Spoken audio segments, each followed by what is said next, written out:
Neuropathy হচ্ছে নার্ভের সমস্যা। আমাদের শরীরে নার্ভে তো অনেক কোনো কাজ আছে, যে আমরা সিগন্যালগুলো পাই যখন কোনো মশা কামড়াচ্ছে বা কোনো আঘাত লাগছে, বা আমরা যখন খুব বেশি হাতে কোনো হিট পড়ছে আমাদের, বা কোনো কাজ আমরা করতে যাচ্ছি, সমস্ত সিগন্যাল কিন্তু কাজ কিন্তু আমাদের এই নার্ভই হচ্ছে, যে একটা এন্ড থেকে সেটা ব্রেন বলুন বা স্পাইনাল কর্ড পর্যন্ত পৌঁছানো। তো এখানে যখনই কোনো অবস্ট্রাকশন হয় এর সার্কুলেশনে, তখনই কিন্তু নিউরোপ্যাথি একটা সমস্যা দেখা যায়। সমস্যাটা এক্স্যাক্টলি হয়টা কি? এক্স্যাক্টলি বলতে গেলে যেমন যে একটা সুস্থ মানুষের শরীরে কিন্তু কোনো হাত পায়ে কোনো জ্বালা থাকবে না। একটা সুস্থ মানুষের কিন্তু হাত পায়ে কোনো নামনেস থাকবে না, ঝিঝি সমস্যা থাকবে না। একটা সুস্থ মানুষ কিন্তু মানে ডিসব্যালেন্স হয়ে হাঁটবে না, তো তার হাঁটা চলা একদম ঠিক থাকবে।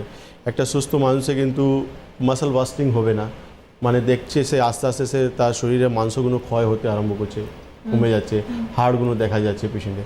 একটা সুস্থ মানুষে কিন্তু সে হিট সহ্য করতে পারবে, কিন্তু যে সুস্থ নেই তার কিন্তু সে হিট সহ্য করতে পারবে না। একটা সুস্থ মানুষ তার সে ইউরিন ধরে রাখতে পারে, আধ ঘন্টা পর হলেও সে যাবে, কোনো প্রবলেম নেই।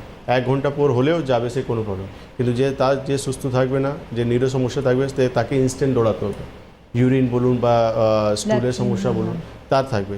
তো যাদের নিউরো সমস্যা থাকবে তাদের কিন্তু এইসব সমস্যাগুলো আমরা দেখি।